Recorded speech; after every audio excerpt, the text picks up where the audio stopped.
Welcome back, everyone, to the Property Coaching Network podcast. It's not the pop-up podcast anymore, because as you can see, we've got this new fancy booth that I've been building within my new office. So this is the first podcast back from out and about in parks and all the stuff that we used to do, Matt. As you can see here, I've got Matt Morrison. So for those that don't know, at the start of the year, the Property Coaching Network business took a bit of a turn in that Matt left the business. So a lot of people know this, a lot of people don't. So to sort of restart the podcast, we thought it would be quite a good episode to catch up with Matt. Let him tell everybody what the decision behind that was all about.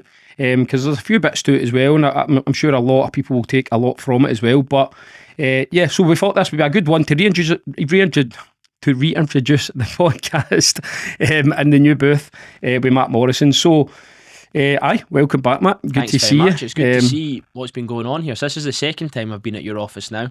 And it's something else. Obviously the payment that you make for it was giving me a teary eye a wee bit upstairs. It's a lot more expensive than what I pay for mine, but it's so worth it, isn't it? You've got everything in here, don't you? Definitely. This was the sort of vision anyway at the sort of start of the year.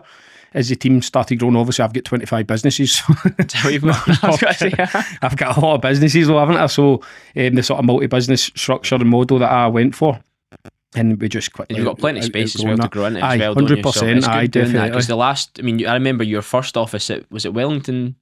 No, what was Pentagon. Pentagon, that's it.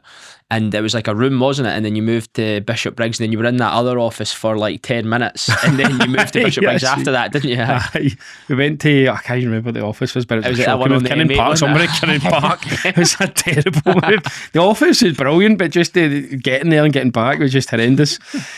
So what we're going to talk a little bit about just now is just sort of the Property Coaching Network and the backstory. When we started the business 2.5 years ago, it was Sourcing Network Scotland. So how did we what was our first sort of meeting? First ever meeting was at the car park at Starbucks? That was when we first met at the car park at Starbucks. That must have been like 2022, I think, though. Or maybe towards, maybe the start of 22. It could have been 21, aye. That's what I was thinking as well. So we met there because you couldn't go for a coffee because of COVID, couldn't you not? And then I remember I was telling you about what I was up to and anything that I was doing, you were like, that's right, how do you do that? Like, that's dead interesting. I remember I gave you I used to do rent essay back then. I gave you the Amazon thing. The Amazon thing. You were like, I've got to get back offshore, man, back on shore. You were just willing to do anything to get back on the dry land, weren't you? That was exactly it. It was, I remember thinking that as well, because it's funny, you said that to me the other day, and I was like, I was thinking that, because I was, I'm just so, I'm one of the guys where, something sounds good, I want to try it. Do you know, I've done that all my life type thing. So I was all over that. I was googling it and all that. I didn't tell you that one, but I was googling how to do it. But you still give me that book back for the essay, man. I've got it somewhere. Never read that. No chance.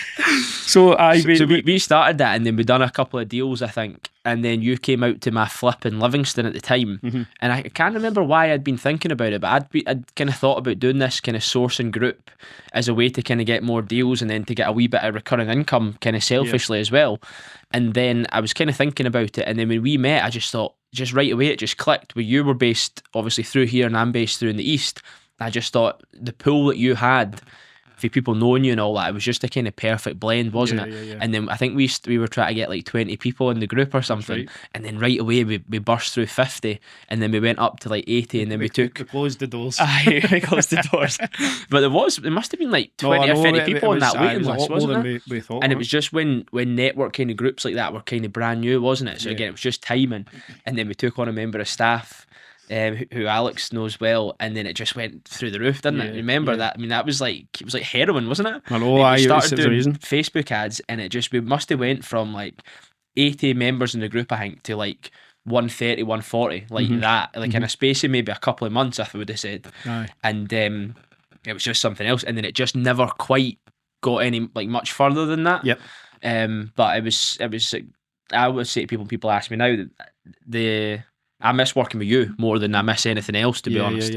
But it was a good ride, wasn't it? It was good fun. But the way it was going, I don't know, I've just probably explained it just now, but obviously I had some health stuff last year, which various people know about, and I think I was just doing too much. So I remember I had a meeting. We had a PCN Zoom call on the Thursday night, and I had a meeting with a builder before that, and he was in my office, and I was like, I'm rushed for time, I'm going to get something for the Chinese, and like I was dead stressed, and I think we had a 2-to-1 call, like a mentoring call, and then we had the call after it, and I think it was just buzzing about in my head, and I couldn't walk more than 40 yards up the road to pick up my Chinese, so I phoned the Chinese, I never went and got it, and I couldn't walk. I felt like I was just going to hit the deck, and I phoned you, I was like, I'm really sorry, I'm not going to be able to do these calls.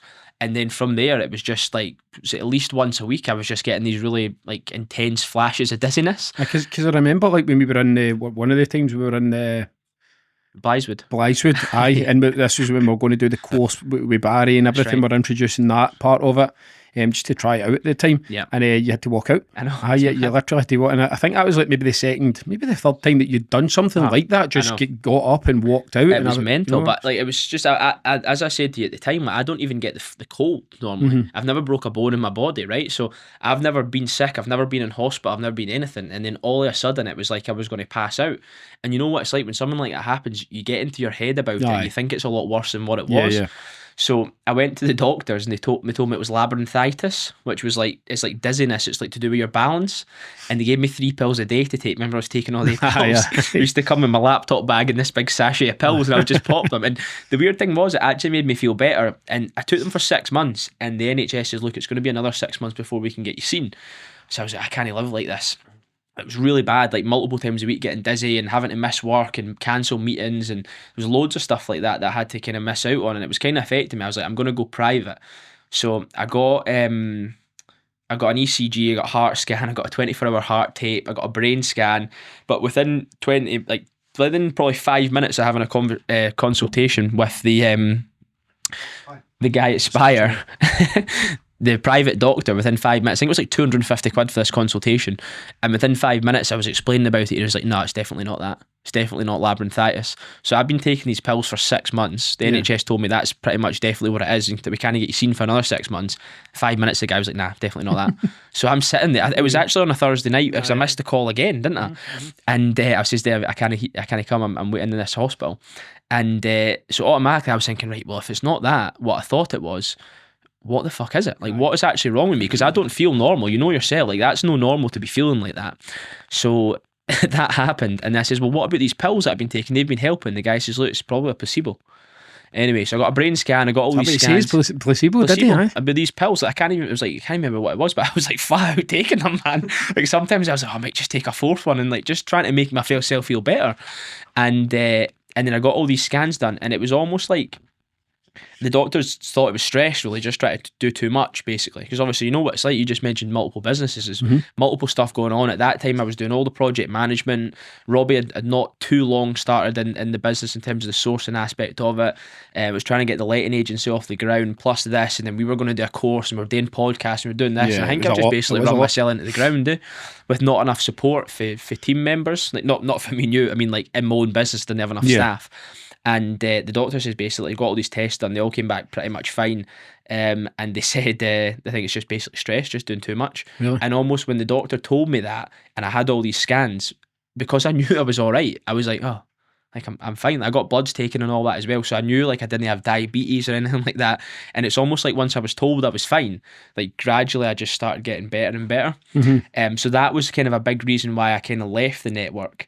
And also the fact that I'd moved to Galashiels at that point, which was further away from the office through here, and a time commitment. And then it was just quite a natural fit. But it was something that I kind of half thought about for like a couple of weeks. And then I just woke up one morning, I sent you a message when I was lying in my bed, and I was like, and then it just kind of went for there, didn't it? I think the big thing for me was we took our eye off the network when we'd done the course thing with Barry. Definitely, so the Barry coming into the business wasn't, I mean, he was in the business, he was doing a lot, and Barry's got so much experience. He's an absolute brilliant guy. I've learned so much from him, so have you. Yeah. And still to this day, I would pick up the phone to Barry and ask him for advice and stuff like that, because he's great.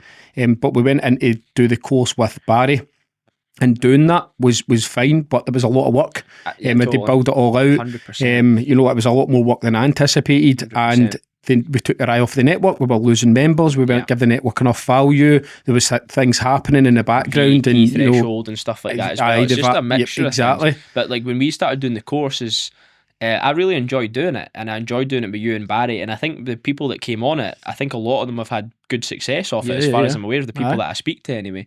And it was really good and it was enjoyable, but it's a full-time business. It really is a full-time business, between the marketing and the sales funnel and the running the sort of free event or whatever to try and upsell people into the course. That's a full-time business. And collectively as a three, we just didn't have the time or the want to make it a full-time business, did we? Yeah, that was it. And then it came the new year, so the start of this year, 2025, and we were going in to do the course in the end of January. Yes, I think we done the course, went well. Because remember we done that one day event and Barry was in hospital. That's right. And that was another thing. I was sitting up the front eating Mars bars and all that to make myself feel better, mind. So for anybody that doesn't know, we done a one day event, and it actually went really well. You know, it was we got a good turnout. So many people there. There was loads of people. That was Barry's to be fair with the ads. Exactly. So Barry done well with the ads, getting people in a room, and we were going to do, you know, offer the value.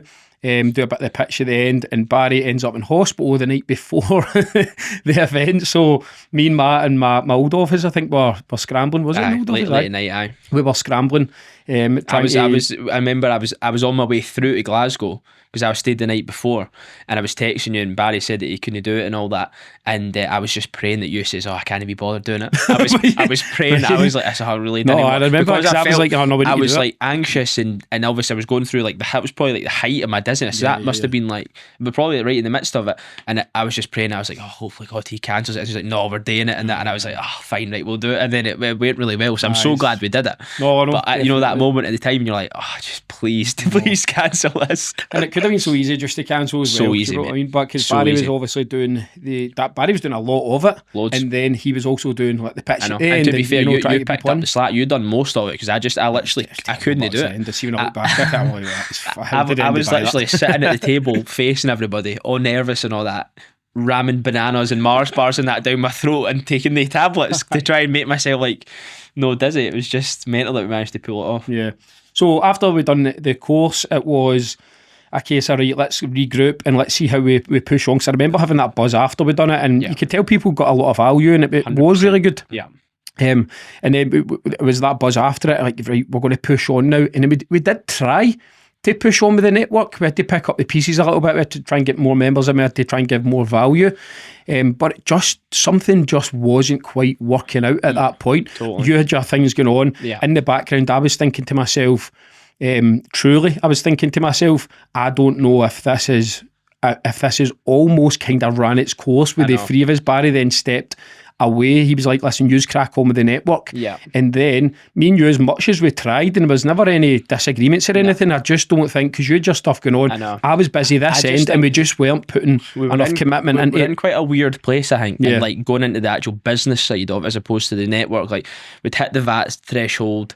Obviously we brought on Alex, a member of staff. We had another member of staff. We wanted to try and spend money on ads. We were spending a wee bit of money towards the office, and there, like, the time we had to deduct the VAT and all that, there actually wasn't that much free cash flow there. Yeah. And we knew between ourselves that in order to grow this, we had to bring on a marketing guy. Yeah. And I remember we were looking through the bank statements and that, and I was thinking like, there isn't any money for a marketing guy if we still want to make some money from it. And obviously, like in our own businesses, we like, you know, delay gratification and stuff like that, and obviously not ripping huge wages out stuff most of the time.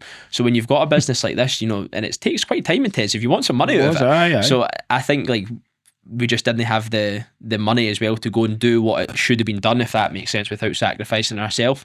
So obviously if I stepped away, then it would free you up a decent income and also surplus money to go and pay somebody to come and grow it properly. Yeah. Which I think was the kind of way that it's turned out so far, I think. I think obviously it's turned out brilliant for me, but the amount of work, because I remember when you sent me that message, and it was almost as if like, right, this is probably what's meant to happen one way, whether you took it or I took it. I know what you mean. It probably made more sense that I did, because most of the people were in the West and everything like that. And the team and everything. You know what I mean? I totally get it. And see, to be honest, that took such like a big person for you to actually come out and do it, because I know that wouldn't have been easy, and it would have been playing in your mind and the health and everything. I enjoyed most of the stuff to do with the network. Like obviously it was a lot of time intensive, and I always look at just things from a time perspective in terms of what the return is is on your time. And I think like the nature of what we do, it can be really lucrative sometimes for not a lot of time. Like, you know, it's like we can sell deals all over Scotland and make 3, 4, 5, 6, 7, 8, 9, 10 plus grand for a couple of messages and to do stuff. So if you're dedicating your time to helping people, there is lots of benefits from it, but it's not like a super lucrative business, if you know what I mean. And that was something that I was thinking as well. And to be fair, since I've stepped away from it in February or March or whatever it was properly, or maybe it was after that, I've done a lot more deals in my own business. And I always think like it's a bit like a vacuum, isn't it? Like when you let something go, something else just fills the time. Like it's not like you let something go and then you've got all this free time. It's just you end up spending it on other stuff. Yeah, exactly. And I think that's exactly what I was going to transition to talking about just now, because I've noticed the amount of more deals you're doing. You're obviously, you know, you're putting in Friday, still putting Friday wins, you're still in the group and everything like that, still contributing. And it just seems like you've went to a different level in terms of the volume of deals that you're doing. Buying yourself a lot. You're just talking about you buying a block out there. So, like you say, that the setup I've got is, you know, I'm juggling a lot of plates, so there's time going here, there and everywhere, which is it's fine, and they're all kind of growing, probably a little bit slower than if I had 100% focus. However, it's working for me. But you have stepped away from there, and now your time is filled with more of your own deals, your own joint ventures, your own portfolio building. Totally. Yeah, so it's been good. So we've done 200 properties so far this year on the button. Now I think there's about 3 or 4 portfolios in there in terms of deals, but I just class deals in terms of deals that we've done. Like so some of them will be agency, some of them will be client stuff, some of them will be my own ones. So we've done 200, so I would like to think we've got 2 months left, so I'd like to think we'll probably finish it at certainly 220 properties for the year. And then I've agreed to buy 30 myself this year. I was done a wee exercise with Robbie last week. Like I think I bought something like 5 last year, and I think the year before that was like 4, and then the year before that was 3, and then like 0 or 1 or whatever it was. So I've went from like, you know, 1 or 2 to 3 or 4 to 5 or 6 to 30. So there's definitely been a lot more activity that way. And I think like one thing that I wanted to do when I left the network was to go and buy myself. And that's kind of what I mentioned to you at the time, wasn't it? So obviously that's kind of something that was good, because I think that's, to be honest with you, is what I'm good at. I wouldn't necessarily think I was that great at running the network, in terms of like, you're probably more personable than me, I think, and you've got a lot more, not like I'm it makes it sound like an arsehole, but you've probably got more patience and more time for people than I do. I think it's a total negative for me, but a lot of the time I don't know what it is, I like to do my own thing. So that's what I wanted to do. Really, I want to be buying and selling and buying and keeping properties, and that was kind of where the vacuums went. So the time that I would be spending on the network, I've just transitioned that into buying for myself. So you think that's 100% helped with the personal growth this year? It's just time, mate. It's all time. It's not like I've done anything spectacular, but as I said, like even without deliberately doing it, because I've got more time, the time's just going elsewhere. So like the time that I would maybe be sitting on calls with you guys, I'm maybe phoning leads at 7 or 8 o'clock at home because I've got nothing else to do. And that just converts into deals, or, you know, whatever, speaking to people or getting out meeting people and stuff like that again. And it's been really good, to be honest. And I feel like the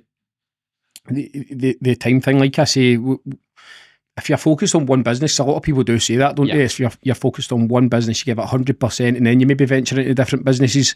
I feel like I've had multiple businesses. You've got multiple businesses, and you still did. Like the Lettings was in its infancy and stuff like that.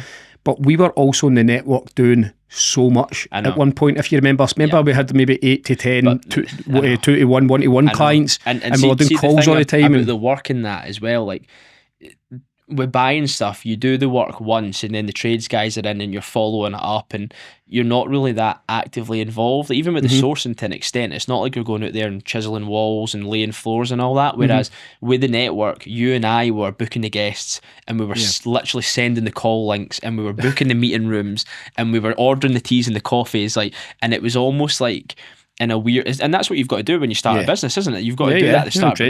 Me and you have done that 4 or 5 times with different businesses. So I think it was like subconsciously in my head, because almost every time we met, it was like I would walk out and I'd be dizzy and I almost feel like it was my brain telling me, like, don't fucking bother doing something else. Like, just take a wee breath a minute. Do you know what I mean? That's what I think it is anyway. But it's It is weird that way, but it's just all time. You just can't do everything well. And I think that the good thing about what we do, it's like you kind of have multiple businesses that feed off each other. Like the sourcing brings the client in, you get them a property, you project manage the refurbishment, and then you can let it or you can sell it for them or you can do whatever. I think it's such a natural, because a lot of people do say, well, I get it all the time, to be honest. It's like, how can you juggle so many plates? How do you get so many businesses? But the way that I've grown my businesses is they are all interlinked. Totally. So it's like the agency sourcing, they'll buy and then they'll want a renovation a lot of the time, and then they'll want it managed a lot of the time, and then you've got a team and stuff. It would be different if you've got like a food shop and then you've got like a Sparky business, and they're all totally different things. Whereas I think what we do is just all the same thing. It's just the exit's different for it. You know, whether you buy it or a client buys it or someone through Rightmove buys it, it's all really the same thing. It's all the same thing involved. And then the lettings is obviously slightly different. But yeah, it's good that they all kind of work in together. But to be honest with you, I don't, especially what I'm doing now, I don't think it's particularly difficult at all, like at all. So obviously we've got the sourcing, I'm buying and selling myself. I've got a joint venture company, we've got some properties in. I've got my own property sort of holding company that keeps stuff. I can't remember if I said the lettings. We're going to start a new business, Robbie and I, probably in January. You and Robbie are? Yeah. Doing what? We're going to do finance stuff.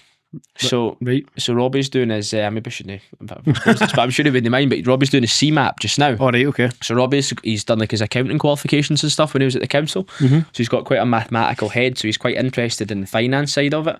So now he's going through his qualifications, and we'll probably start a wee finance company just in the January, just basically to service existing clients. Just like bridging and remortgages and stuff, and then obviously I can do my own stuff through that as well. And just as we mentioned there, it's just kind of like it's a wheel of businesses that all feed off each other. So my job for the next 12 months probably is just to market myself in a way that just attracts new clients, and then we can get clients into the ecosystem and we can do pretty much everything for them. And just so we know the levels of service are good, they're not chasing multiple people, there's no disjointedness. It's just like the lettings really, it's just having another thing there, and it means I can get finance for my own stuff and all that kind of good stuff as well. So I'm quite looking forward to it, to be honest. And then again, it's just another thing that's there for the future really, isn't it? Aye, brilliant. Talk about that a little bit further down the line, and that's good. So life after PCN, obviously you went on to do multiple 200 deals, you just said. Tell us a little bit about some of the best deals, the biggest deals, the most lucrative deals, and some that you've learned a lot of lessons on as well. Yeah, so I mean, everyone's different, isn't it? So from my property journey, I hate that word journey, don't you? But it kind of does make sense. There's no other way to say it. Career, you can say, but it sounds a wee bit... The thing is, I'm yet to find another word that just replaces it, so I just keep using it. But like my whole life, really, when I lost my dad and I got a bit of money, and then I gave it to that guy who ended up ripping me off of half of it, and I literally never had any money for the first two. Well, I had some money, but not like anything to buy something with. And then I was saying to one of my business partners, when we done our first flip together, I paid the home report, because I was like, well, I don't know if we're even going to buy it yet. So I paid the home report on a credit card, like 400 quid. I never had the 400 quid to pay it. So I put it on like a personal Capital One credit card. So that's like where I kind of started, if you know what I mean. So now the last probably 18 months or so, from doing big deals, from doing flips, from reinvesting, I've actually got money there. And it's a really exciting time in my life, because this is all I've wanted for once I started as a 19, 20-year-old kid, is to be buying stuff myself. And like with really good financing options and partners that we work with, we're mentioning outside it together and things like that, it just opens up so many more avenues. So like you can buy a property. I'm buying one in West Lothian just now. It's a little bungalow, and it completes on the 12th, and it's home report. Maybe I shouldn't say this, but don't say it, you don't want to say. I'll just release this after the 12th coming. So it's home report 165. I'm buying it 105, and originally I was just going to trade it on.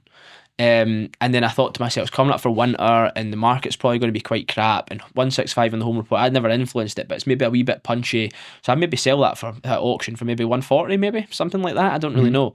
So there's a wee bit of money in it, but if I spend 25 on it, I think it'll be 190, 200. So that'll be 50 grand profit, I would have thought, from it. And it's going to cost me 27 grand down to buy it plus the refurb, so that 52 will then become 100. 50 plus 50 is my profit. And then you can see how quickly it snowballs. And as I say, this is what I've kind of wanted the last few years. But like to be able to buy a house for 27 grand, including everything, and own it, it's phenomenal, isn't it? And the interest rates is really good. So, and you know what it's like, because we've been doing this a while, you can get the refurbs at decent enough prices. You know, if you do one of those 50 granders, you know, a couple of times a year, you can get £1 million quite easily, which is kind of where I'm trying to get to. So it's quite important, I think, just to talk to now about, like, what age are you, 25 now? 25. So you're 25, right? You've multiple businesses. It's funny because me and you, we've kind of done a similar sort of journey, because this year I'm buying a lot as well. I've just copied you. I just didn't have to pay the £5,000 for the course that you done. It's £3,000 at the time I done. So it's like, because a lot we are very sourcing heavy and cash flow heavy and building a pot and then joint ventures investments and stuff. This year I've took loads of investment, 100 grand just recently, and it's really helped me propel. You're the same, you've got JB partners, and all of that stuff is in the space of 5 years for us, but for you it's in the space of 5 years, but you're 25, I'm 35. So it's like, I think it's quite important to sort of touch on that, because a lot of what you're saying there as well is going out, finding the properties, buying the properties, getting investment, doing the refurbs, and people are probably listening going, how the fuck does you do all that? Do you know what I mean? So try and break it down as into how you're managing to do all that. You're a young boy, very obviously very mature, but younger. There's a lot of people getting in. They struggle to find their way. I think a little bit. So I think it's just like confidence. I always go back to when I started that. I was living at home. I can't remember if I was 19 or I was 20. It was in 2020, so I think I must have been 20. And I lived at home in my mum's house, and I had a BMW 1 Series on finance. And my life circumstances at the time meant I didn't have a job, like a proper job. So I could go through at the door on a Monday morning or sit on the laptop or whatever, and as long as I made 250 quid that month, I was safe. And I think that's the benefit you've got when you start young. But it's weird, because I wasn't like, I probably could have been, we were just laughing about this, but I probably could have been academic at school, but I just couldn't be bothered, right? And like, when I did try, I probably done all right. So I never would have thought, if you looked at me as a boy to doing what I'm doing now, like probably 10 years later or whatever, it just wouldn't seem like it would be real. But I think the biggest thing that I've done is just learn as much as possible about what I've done. And then I think, to my credit, one thing I am really good at is building relationships. Like when I said there about I didn't have to pay for the course, I didn't mean that's because I'm better than you. It's because I just asked you all the questions and you told me them, right? So like, I've just basically done that my whole life, is find people that are doing better than what I'm doing, or that know more, and just ask them intelligent questions, and then just almost like repeat what they've told me to other people. I remember you had like an unofficial mentor when I first met you or something. You were kind of working with a guy that was just kind of... That was the guy that ripped me off, mind. Oh, right, was that him? Right, okay, right. So that was the guy that took like 30 grand off me in the end and went bankrupt. So that was a kind of story in itself. But I just think the people just want to skip all the steps. And when I was last in here, I was having a chat with a member of your team, Sean, and he was asking me similar questions. And I just kind of told him, like, nothing happens overnight. Do you know what I mean? The amount of time that you put into it will reflect in, you know, how well you do. And people see people like you and I and others and Chris and things like that and doing all these deals, and they think either that they're talking shite or that's just never going to be them. And the reality is, you could even, Chris is a great example. He was like banging his head off the wall for months or like a year or something like that, never done a deal. 9 months, And we done a deal, me and him, like on a wee flat in Hoyk, and now he's done like, I don't know, 250 deals or whatever he's done this year, and he's bought 71. Like, but people just, they don't see that start, and they don't see how much time and effort and, you know, seeking out people that are doing well and meeting with them. And I've met some really, really good people that have helped me a lot, yourself included. And it's just that over and over and over again, and just doing it 7 days a week for the last 5 years. But touching on that guy that used to mentor me at the start, he said to me at that time, you know, if you give this your all, at 25, you'll be a really polished property professional. And sure enough, I like to think I'm relatively polished in what I do. Do you know what I mean? There's a couple of different things going on, but I was just lucky to, my circumstances meant that I didn't have a proper career, and I had all the time in the world. I had a wee bit of money from my dad, his inheritance and whatnot, and it was just like the perfect storm where I thought, fuck, I'm going to give this a go. And then much yourself, when you were offshore, I just didn't look back. And I think once you go into that zone and you channel your kind of energy into one thing, as long as you're consistent with it, and you know you've got a wee bit about you and you can make friends and stuff like that, then it's not really that difficult. But I think people just try it and they don't get the results that they get, you know, they want within like a few months, and they thought it's too difficult. That is, but they do. We've said this many times, like, what you and I have done is not been anything earth shattering. It's not like anything crazy. Like, we've done, you know, crazy, like, like, I'm just trying to think, like, nothing special. It's just I say this all the time. See, we've not reinvented any sort of wheel here whatsoever. No. All I remember sitting on that course and just thinking, so that's all I need to do. I just need to kind of run some ads. I'll get some leads, phone them up, get out to them. Back in those days, but that's what it was like. It was easier, fair enough, money. But I kind of simplified it in my head based on the information I was getting, and just sort of broke it, because you get all this information and your head is scrambled at the end, right? And it's still, to an extent, it's still scrambled now with a lot going on. But it's you come off it and you're like, right, so I just simplify everything. I'm so simple just with everything I do, type things, spreadsheets and everything like that. You've got to do it. And I just kind of stuck to one thing predominantly, which was property sourcing. Exactly. Picking up the odd project here and there, and then just letting the kind of snowball effect of the momentum sort of take me a little bit. We've said this over and over again on those 2-to-1 calls we used to do, but anybody that's starting in property, unless they've got loads and loads of money, and I think I'll come on to this in a wee second if you remind me, about like money in the bank and stuff like that, but I would start in sourcing regardless of who it was, because look what it's done for you and I. You learn how to source, you meet people that have got money, you make good money for sourcing. Do you know what I mean? Let's not people always look down their nose at it, but me and you have made some phenomenal money out of deals. Absolutely. And then, if you structure it well, you can do very well out of it. But it grows your network with agents and everybody like that. You meet people with money, you meet clients, some clients become friends, you get other opportunities through that. Exactly. You can start a letting agency, you can start an estate agency. If you've got some with money, if you get a really good deal, you can joint venture. If you do that a few times, you've got a pot of money, you can go and buy yourself, you're at the races. Do you know what I mean? And there's nothing stopping you. But most importantly, you learn the fundamentals of what makes a good deal and what sells and how to refurb properties. So it's completely the game changer. But I started buying for myself this year with my own money, and I've got 5 or 6 that I own myself that were kind of remortgaged, and some of them have remortgaged, and a couple of SAs and blah blah blah. But I've left like 40 grand probably on the table in those deals, which is like 10 grand a deal there or thereabouts or whatever between the ones that I've actually done, and that 40 grand probably could have bought me 2 trades a year. Now, those 2 trades a year probably would have made me 40 grand or something conservatively, I would have said, there or thereabouts. And then obviously it compounds and you have more money at the end of the year. Whereas just now I'm probably making 18 grand a year off the portfolio if it goes well and there's no repairs, there's no issues. So I've turned 40 into 18, where I could have turned 40 into another 40, which would have meant 80. And then, do you know what I mean? It snowballs from there. So I think, and I've said this my whole life, but I'm glad that I started buying myself to go through the process. But I think people like try and jump too many steps, and they want to own properties and they want to have this portfolio, and obviously the best time to buy property is now. You can only buy a property at the same price once usually, and but the problem is it's just so capital intensive in terms of an actual return. It's not that great.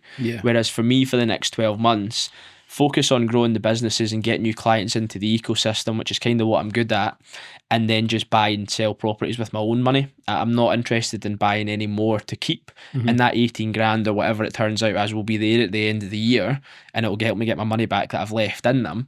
But between that and buying my own house, which has probably cost me 60 grand and then a big tax bill in January, I'm probably out for 150k. Do you know what I mean? On 6 properties, including my own house or whatever. So that 150 grand could make me easily 150 grand a year, I would have said, easily, in terms of trading and buying and selling and flipping stuff. So my plan is just to go back to what I'm good at. I've got a couple of properties now. I've been there, I've kind of done it. It's nothing fancy, it's fine. Some of them are good, some of them are not so good. And buying, selling stuff. And then in the joint venture company, we'll try and buy some SAs and portfolios, and that's it, because there's 2 of us in it. So it's got to be worth it, So like one of my buy-to-lets, I make 180 quid off a month. And it was like 4 months of pain on the refurb because there was rot and there was this and there was that. I got down valued, did this and that. So I think I ended up only leaving like maybe 10 grand in it. But I'm making 180 quid a month.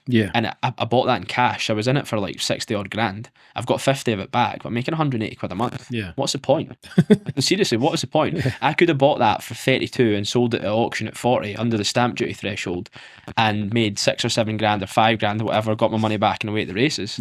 Instead of going through all that time. And to be honest, people say, what about the capital growth and that? But it's a 1-bed flat in Gala. They've been 70 grand, 60 grand for fucking 10 years, 15 years. Like, it's not going to go up that much. So I'm back on the trading wheel for the next 12 months, and my goal is to try and get as much cash as possible, because that's what I'm good at, that's what I enjoy. And one thing that I was going to mention there is I think people try and jump too many steps, but I've totally forgot what I was going to say. Do you know that? That's a good point as well. But carry on. I can't remember what I was going to say. No, I was going to jump in and talk about, obviously, it just takes a bit of time, doesn't it? I mean, we met in 2021, 2022. You'd been doing it for a couple of years, so had I. Yeah. And we were off to the races already, and that started with property sourcing. Totally. So I see a lot of people, there's a few that spring to my mind now that I see on socials doing really well at sourcing, and then others that maybe aren't doing as well, but they're giving it a bash and they're trying. So again, like there's probably... That's probably down to the person, how much effort they're putting in, how much they're using social media, everything like that. But for us, sourcing was absolutely massive. It still is right now. Do you not think, I think about this quite a lot, sorry for interrupting you, but do you not think there's just not as many people coming through now as what there was? Like, see when you, or do you think we're just slightly more removed for that space now? I don't think so, because obviously I'm still in the network daily. I feel like I've tried to take the network in a direction where it's not just like it's called Sourcing Network Scotland at the start, predominantly sourcing. I've tried to take it in a way that, there's investors, there's tradespeople in there to help everybody, there's brokers, accountants, solicitors, etc. So I maybe don't see it as much as we did back then. Yeah. But I definitely feel like, put it this way, right?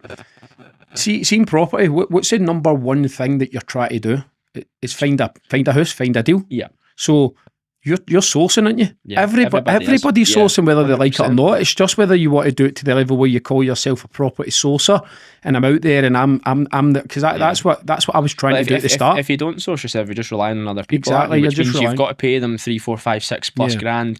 You're relying on the information then being right. You're not. I've always had this big thing as I want to be self-sufficient, and I'm really lucky now. We're like, if I showed you my spreadsheet of deals, almost every single deal, the source is completely different.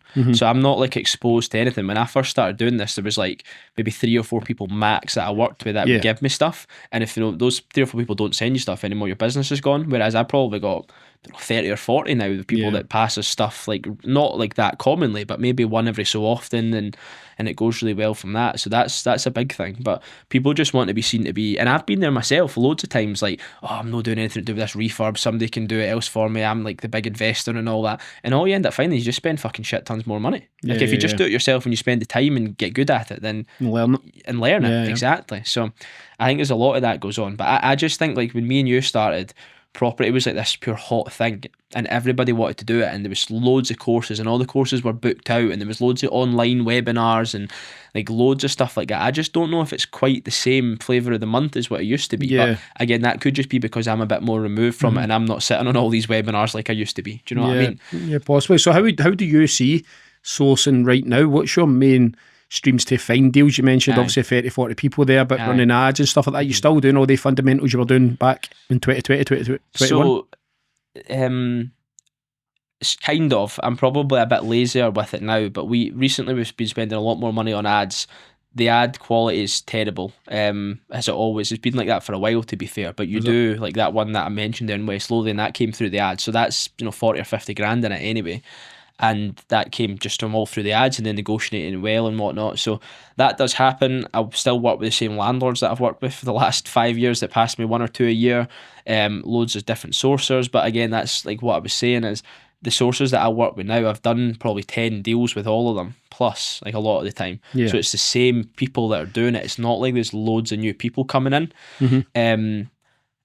And then, it's just get stuff from agents, and Robbie does some stuff on the market, and we've got good relationships with other letting agents and stuff like that give us stuff. So it's just a kind of mix of everywhere, but it's just the consistency thing. So what drives you now? What's your main driver? Obviously you've got Robbie, you've got the lettings, you've got Willie, he's doing your project management and stuff like that. So what is it now going towards the end of 2025 into 2026? What's your biggest driver? What's your biggest ambitions and goals within your businesses? Like, see this year I've just focused on how many deals that I've done, because irrespective of money, if you do deals you will make money, and some of them we don't make very much on, and some of them we'll make really good money on, and it's just I just want to try and do as many deals as possible. So I get a buzz when I'm adding new ones to my spreadsheet, and like a lot of the time I don't even look at it. Obviously we try and get as much as possible in terms of fees from business sense, but it's more, I've found it helpful just to focus on the deals as opposed to the money, and then the money kind of comes with it. But as I said, like the next sort of 12 months, if you've got like maybe, I think I've got 4 or 5 businesses, and if if someone else is good and they're doing quite a lot of the day-to-day work and that's what they're good at, and I'm just feeding the business in, then those businesses will just gradually grow over time. Like you said, it's not like I'm doing all in on one thing and everything's going to be great. It's more steady, consistent, and just keeping cash in the business for rainy days and stuff like that. So that's my focus, just grow everything across the board, market myself in a way that we get more clients and do more sourcing deals, which feeds the letting agency, which feeds the sourcing company, which feeds everything else. And then, as I said, in the joint venture company, try and get as many properties as we can, really, but essays and portfolios mainly is what we're going for. And then myself, I just want to trade, and I kind of mentioned that I want to try and get £1 million in cash in the not too distant future. Which, after leaving 40 grand in those in my own house and tax bill in January, I've took a bit of a dent in, so I've got a wee bit of work to do before I get there. Did you manage to get that tax bill down? Better not say too much, but I think I'll be able to get it down a wee bit, but it's a mid 5-figure sum, isn't it? So it's not going to be fun, but it's just part of life. And to be honest with you, I've been quite lucky where I maybe shouldn't say this, but I've not paid that much tax the last few years. Like, I've paid what I've been due, but just it's not been that much because it's some of it's personal name, some of it's company, and blah blah blah. So I was probably due it, to be honest. So I'm happy with that. And the goal for me is just try to get as much cash as possible. Not because I wanted this fantastic lifestyle, but I've spent a good chunk of this year kind of getting some assets behind me in a company, some more in the joint venture. I've got my own house now that I've bought, and I've got a bit of stability in my life where I just want to kick on and just amass as much cash as possible, because you know what it's like. If you've got 200 grand, you can buy so many deals. If you've got 400 grand, you can buy more deals. If you've got 6 and 8, if you've got £1 million really there, you can buy stuff outright in cash. You can just trade stuff through the auction, which is kind of where I see myself. I don't necessarily think I've got the patience to be that great a career landlord. I think I'm probably more like a trader. Like, even like in terms of the sourcing network, obviously I had a lot of stuff going on in my life, but I also do think everything's got a bit of a lifespan for people, and I think my lifespan in that had just come to an end because I was moving further away. And I think it's kind of the same with property. It's like, nothing, as sad as it is, nothing that good lasts forever. There will be changes in a year, 2 years, always, whatever. This budget's about to be announced, everything like that. And you know what? I speak to a guy quite a lot in the Borders who's got quite a big portfolio down there, and I met him yesterday in the street, and I was speaking to him for probably half an hour, and he was saying like he's just had enough of it. So we're maybe going to try and take some of his on. He's had enough. He doesn't like it. It's too much hassles, too much red tape. What you hear basically every day from older landlords that have been doing it for 30 years. And he says, look, it's a young man's game. And what he said to me, I thought was quite good. Like, at the moment, it's shit, but it's not always going to be shit in terms of a landlord. You get a change of government, a change of whatever, this could happen, that could happen. They might get rid of stamp duty at some point. It never used to exist. They might get rid of it.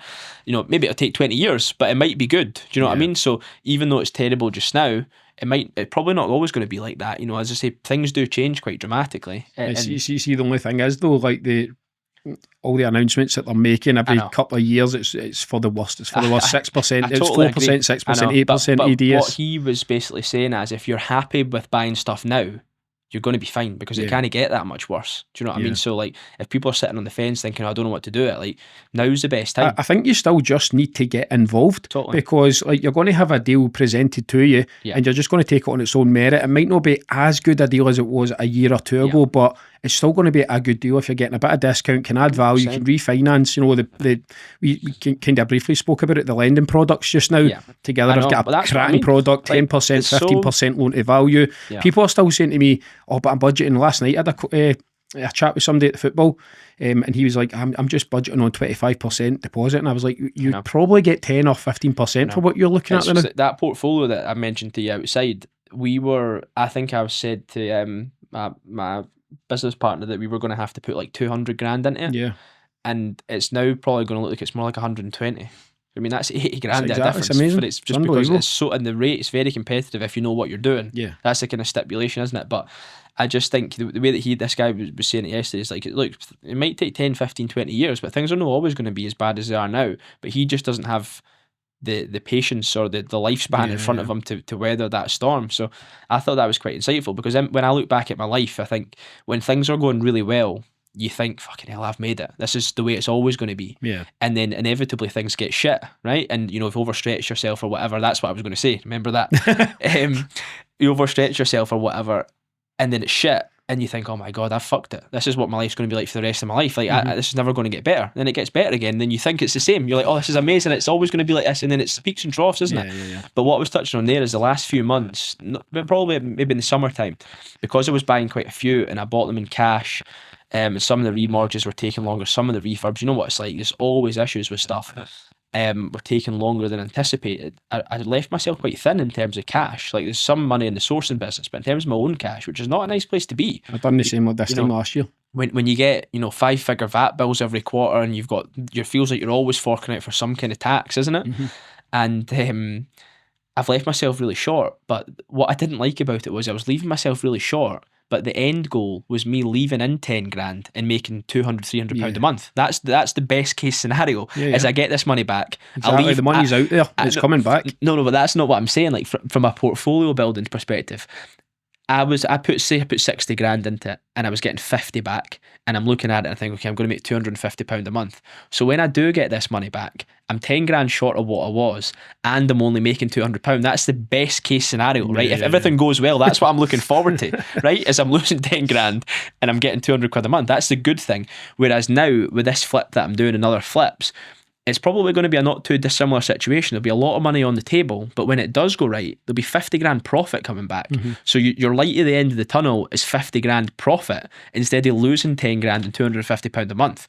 And I think for where I'm at just now in my age and stuff like that, that more fits my lifestyle and the way I want to be. I don't really want to be one of these guys, no disrespect to anybody, that's worried how they're going to pay their mortgage because they're buying, loads and loads of properties and that kind of stuff. I would rather be somebody that's got 200 grand and then 250 and then 300 grand and then 400 grand, because the reality of isn't, and I've been doing this 5 years, which is not a long time, but in terms of like percentage of my life, it feels like forever.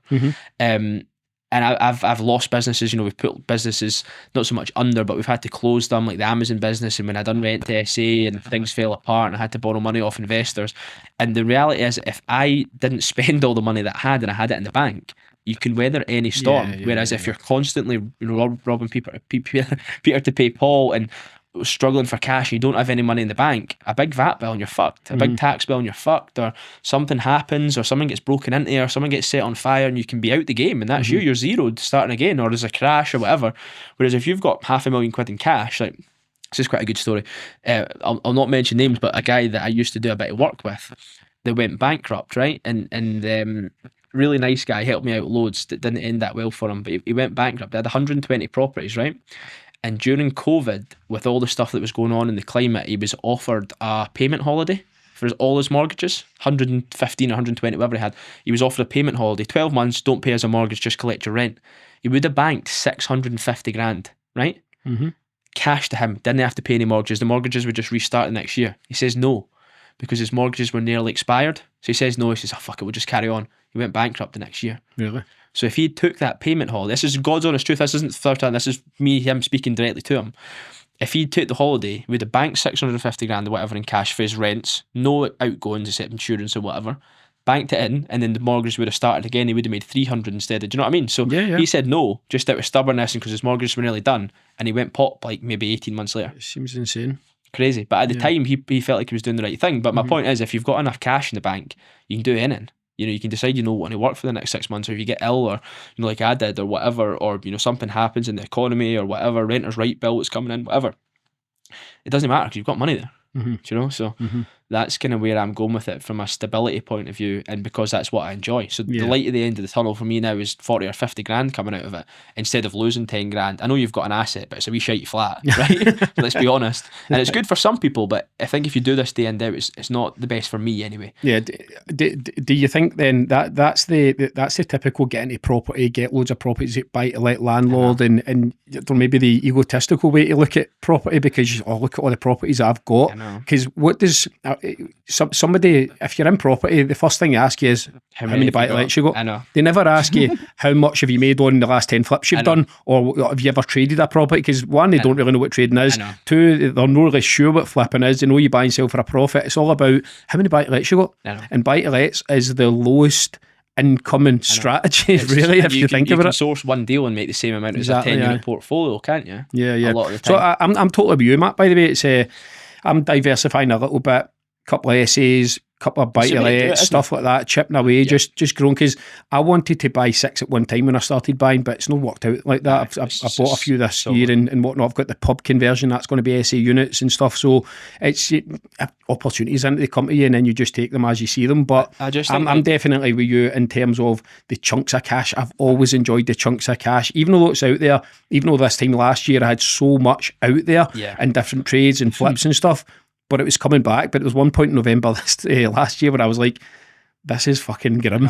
I know what you mean. There's very little in the bank, but it's honestly, out there and it's making me more money type thing. I know, you know? But that's what I'm saying. That's what I like. So the light at the end of the tunnel is big lumps of cash instead of losing 10 grand and making 200 quid a month. And if the boiler goes, you're fucked. And like the properties I bought are decent. And as I say, it's probably 18 to 20 grand.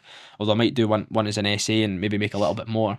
But like they're shite. Like if the tenant moves out of that, I could sell some of them, but some of them I couldn't sell. Like the wee flats in Hoyk and that, I don't know if I would get a buyer for that. Not a home report anyway. So my equity that I've got probably doesn't really exist. And maybe if I hold them for 40 years or 25 years or whatever, which I could do with my age, they will go up and it's still worth doing.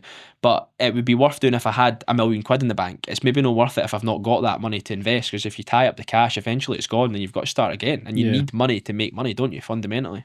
Absolutely. So, any advice, people just starting out or starting a JV partnership or starting we were business partners, any advice to people like that are thinking about it? Because for me, now, I probably wouldn't, it would really, really need to make sense to me to go into business with somebody again. And that's not because anything that happened with us or just what I'm building now. Totally, man. And I do feel like you get a wee bit stubborn in that you do want to make the decisions a little bit a lot of the time. So if you get any sort of... I think the big thing for me, and it's just what I touched on with that new venture with Robbie that we're hopefully kicking off soon, it's like if the other person is good at what they're doing, it's the same with Willie and the lettings. I don't really know that much about lettings and the legislation and how to kick a tenant out and do this and do that, but Willie's been doing it for 15 years and he's really good at it. So I would be happy to do it again as long as you said it made sense, but it's more strategic, I think. And I think what I'm good at is finding opportunities, finding clients for them and kind of building relationships that fit both there. And I think I'm happy to partner with people as long as they leave me to do what I'm good at, which and then in turn will feed the business. I'll feed the letting agency for new properties that we've sourced. I'll feed the new clients to Robbie and I for the finance and the same with the estate agency as well. I'll bring the business in as long as somebody else is doing the kind of back end work. And I think that is the only way to be, because if they're putting in more effort than me, then it wouldn't work. And if I was putting in more effort with them, then it wouldn't work. So I'll bring the business in and somebody that's good at it will do what they're good at. And then it works really nicely. Definitely. But I'm the same. I don't think, with the exception of Robbie and what we're doing, I would be that keen to do, because I think about it quite a lot. I would love a law firm, I think, right? Because that would be the final wheel. Imagine you got that. You're doing 200 properties a year. It's maybe 1,500 quid for a legal bill. Whatever you can do this. It's a decent income, and it's for nothing. Like, it's not you're having to chase business all the time. But I just don't know any lawyers that I would partner with, and it's the same with like a trades business. It would make sense for me to have a proper construction business, or certainly the way that I'm going. But I just don't want to do it, and I would need to find the right person to do it, I think. In that scenario, I would be happy to go 50-50 with someone, because they would be good at what they're doing. They know what they're doing. And I would bring in the work. So just to finish up, a few questions, and I don't really know the answers, right? But we'll see. My journey, is it? Where you grew up in school. So, like, just in terms of going back, so PCN or SNS when it started. One of the questions here is, what was the biggest argument we ever had? I don't actually know if we had an argument, did we? No, I don't think so. So a couple of times I would suggest something, you would just shoot me down. I was like, he's a prick, man. I'm like it. I'm not. I just seem to think that I know best, but I think it's because when I seem to make decisions, I'm not saying that I'm anything special, but maybe I just view it from my own viewpoint, which is possible, but I seem to think I'd make the right decision a lot of the time. And not that you don't, but I just think when I've got something in my head, but we've never had an argument, but we've probably had some kind of stupid disagreements on, like, I can't even really think. I'm sure there was something that you wanted to do for ages and I was like, no, that's shite, but I can't remember what it was, man. I need to try and put it up here if it comes to us after there this. There was definitely something. What was one of the funniest moments you remember? Or the funniest? I think when it was me, you, and no disrespect to Alex, because not that he's not funny, but when we had Cameron in, by that point, me and you, my one's going to be a bit. Maybe we didn't. we didn't really have any staff then, or no many at all, so we didn't really know what it was like. So it was just like 3 guys going out, and like we would just like sort of take the mickey out of Cameron. And what was the one of the things at the night out that happened with Cameron that was good? that was a belter.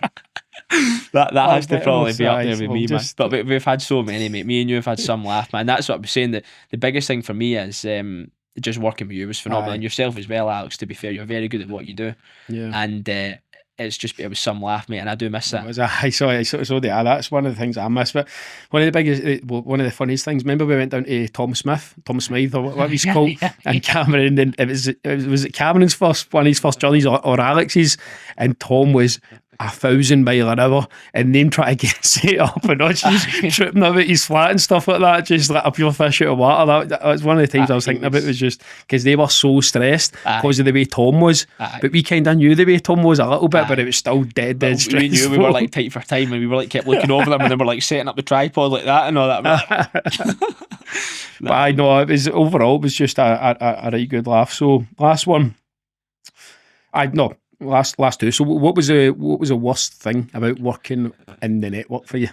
In terms of the actual work, and you know this anyway, and I would tell this to anybody, it's not hiding it, but the Zoom calls at night at the 7:45 we used to do, after you've done a full day's work and all that, and you're trying to get home for the office and try and have a Rustler's burger or whatever we used to eat and all that, just for quickness, and then jump on a Zoom call for an hour and a half about damp or something like that. It wasn't the best.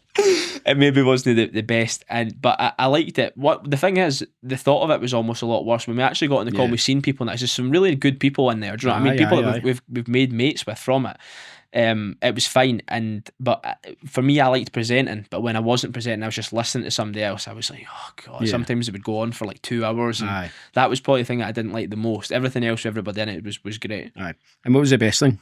Just working with you, mate. I would say that time again. I just think we had a pure good laugh, and I think a lot of the time in business it's dead serious, and a lot of people in our industry are quite a bit older, and you can have a bit of a laugh with them. But me and you, because we're like relatively similar ages, we just really? Well, kind of, but we just got on really well, and that for day one, didn't we, man? It was just some laugh all the time, no matter what we did. Brilliant. So that's it, mate. Brilliant. That's been superb. Tell people where they can get you on social media, mate. So nothing to plug really, just Matt Morrison Property on Instagram. I'm relatively active on LinkedIn, and that's about it really. Nice one, mate. Cheers. What's up, man? Cheers. Thanks, guys. Cheers. So guys, thanks for watching. It was a brilliant episode 17, the Property Coaching Network podcast in the new booth. The first one in the new booth. We will have a logo in the next one as well. It's just been delayed. So we are going to get loads more guests on in property and business as well, kind of take it down a different spin as well. So really looking forward to the rest of the year. Going to get loads of these churned out, loads of good value and good content over to you. So if you like this one, if you like what we've got to say, click the subscribe button, and I'll see you in the next one for a really good guest. Cheers.